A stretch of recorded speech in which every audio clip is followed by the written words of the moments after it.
Comics and manga. Manga and comics. Easily my two favorite book mediums that include of some of the most creative and compelling stories you can find in fiction. They both have many different protagonists and antagonists that never fail to be interesting whilst giving us some of the best art with them. But which one of these are better and the best one to read? Today I'll be comparing these two mediums and talking about why one of them does something better than the other. Just to let you know, I like them both a lot and I hold no hatred for any one of them. And also, this will of course be my opinion as well, which won't be really objective. The things I'll be comparing in this video will be the art, stories, characters, and how much they basically put an impact on the world with their stories. Also, I've brought a guest for the video to say his own thoughts on the topic we'll be discussing today. His name is Avent and has some knowledge on both manga and comics to help compare these two. Go ahead and subscribe to him in the description below. Now right before I get into this video, subscribe if you haven't, hit the like button, turn on bell notifications, and go ahead and follow my Twitter down below. So without further ado, let's get into the video.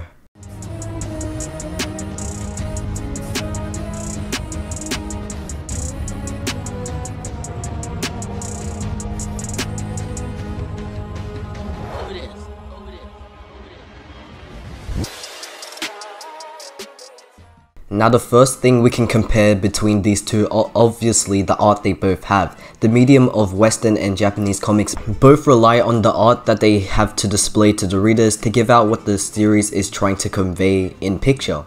They're comics after all anyway. Both manga and comics have different ways of showcasing their artwork and each one of them has their own art style. Manga has different stories that have their own art style, the same goes for comics, and it's pretty hard to compare them with this in mind. It would be much easier to compare art together if they had one art style as a whole, but thankfully every manga and comic have their own unique art style in some way. But let's try nevertheless while taking a few examples of an art style from each media. Now let's start with some of my favorite examples from both mediums. I have picked Berserk, One Punch Man, and Vagabond for the manga side, and on the comic side I have chosen some Batman and Spider-Man comic runs, whilst also including the whole Kingdom Come comic to compare as well. So for manga art, such as the ones I've chosen, they all look perfectly done well in a black and white fashion that really complements the shading for these works. My favorite example of perfect shading would be One Punch Man's art that is able to execute the feelings that it's trying to convey to the readers very well. Take this spread as an example. The feeling this spread is trying to give out is one that is introducing an overwhelming force to not just the characters but to the readers as well, making the artwork seem as if it's coming right towards us, thanks to how well the artist was able to shade and configure this drawing. Berserk and Vagabond have amazing artwork as well that knows how to suit the story they're trying to show.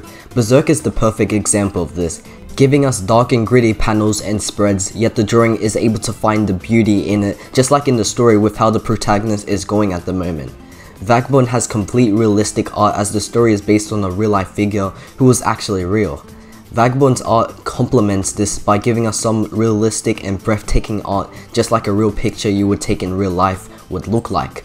The nature, characters, and emotions it gives off is very well done for just a black and white manga, and it continues to shock us till this day how someone was able to be so consistent with this art style for a very long time. Now for the comic side, I can be more specific with the Batman and Spider-Man comics by choosing one art style from them, so this section isn't really all over the place. But for Batman, I'm going to go for Tim Sale's art for him that consisted of comics such as The Long Halloween and Dark Victory. While for Spider-Man, I'm going to talk about Todd McFarlane's comics on his character. Also, I can add the Kingdom Come storyline as another example of why comic art is just as good or even better than manga art. Tim Sale is able to put passion into his artwork and the story he is making it for by creating a unique and original art style that showcases the horrific side of Gotham City.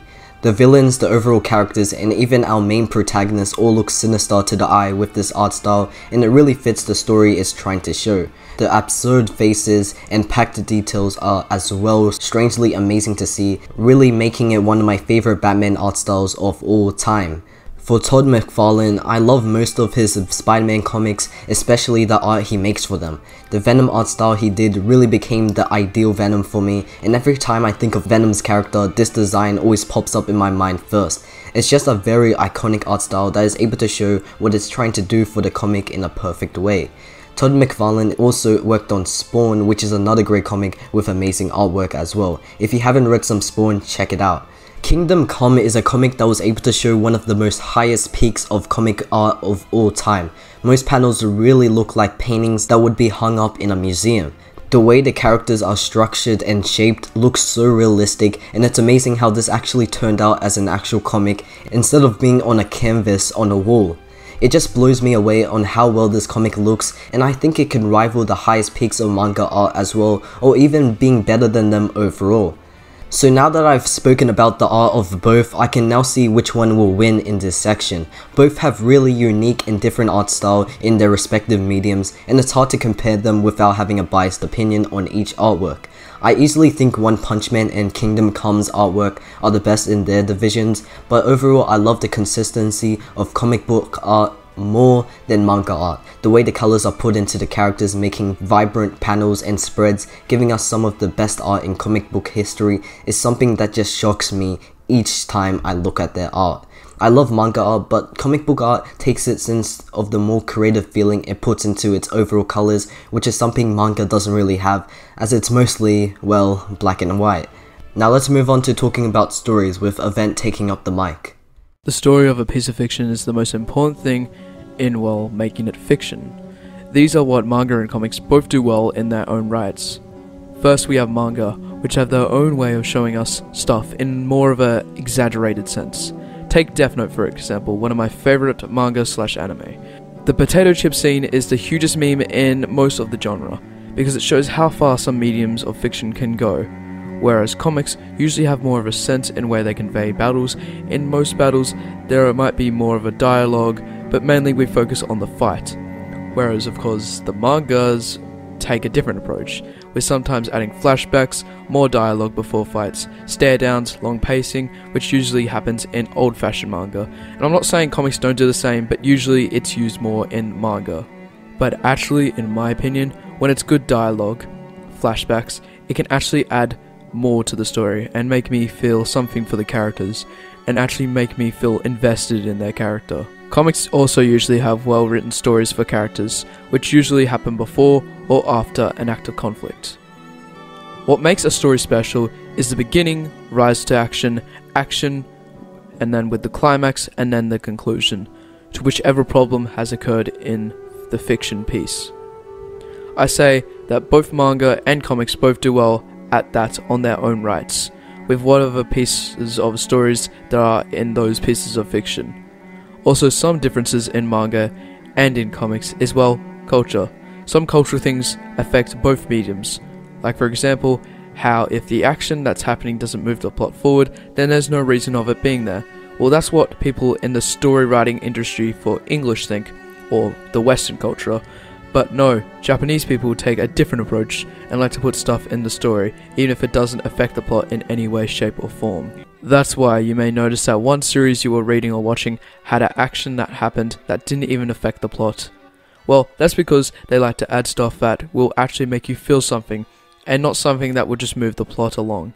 That's because in Japanese literature, they would rather think about the consumer of their story, or how they'll think and feel, which is mainly because they focus on the emotion of person reading. That's the most important in storytelling in Japan. Whereas that's usually the opposite for Western culture, which is they would rather move the story forward than waste time on something not progressing their characters whatsoever, which I'm not saying are bad for any of the differences of manga and comic storytelling. It's just the cultural differences. But luckily this doesn't apply for every Western comic, as there are actually some that take their time to develop and grow individual characters in a way that makes their characterization way more intriguing.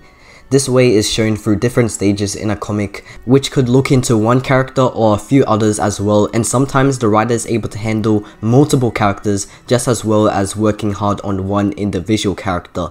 A comic that I know of that works well with this is Watchmen, one of the greatest and iconic comics up to date that brought something new into its era. It was able to deconstruct heroes that were deeply flawed instead of following the same old generic trope that was running within its times.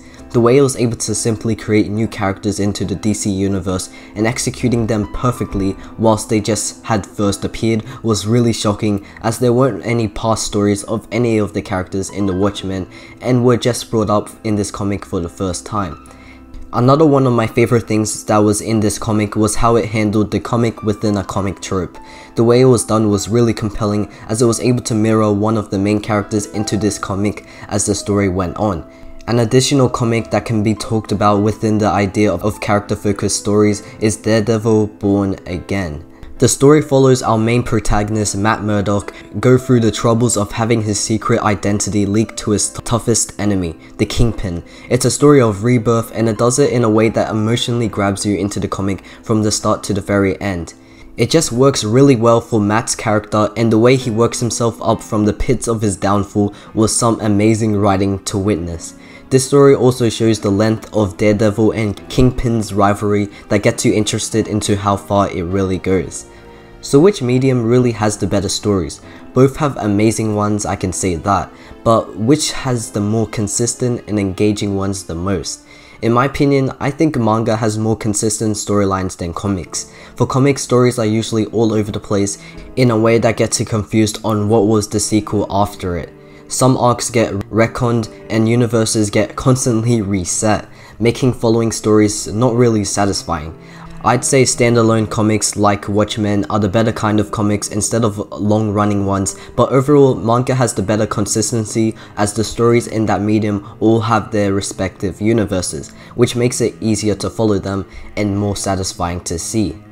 So overall, they do one thing better than the other for the most part, but that always comes down to opinion anyway. You can think manga art is better than comic book art, and you can also think that comic book storylines are more fleshed out than manga storylines.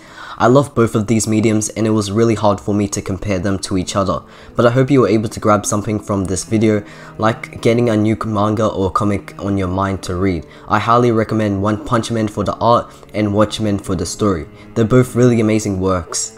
So like always, subscribe if you haven't, hit the like button, turn on bell notifications, and go ahead and follow my Twitter down below. I thank Avent for coming on today's video, and go ahead and subscribe to him in the description below. It's been Endless Requiem, peace.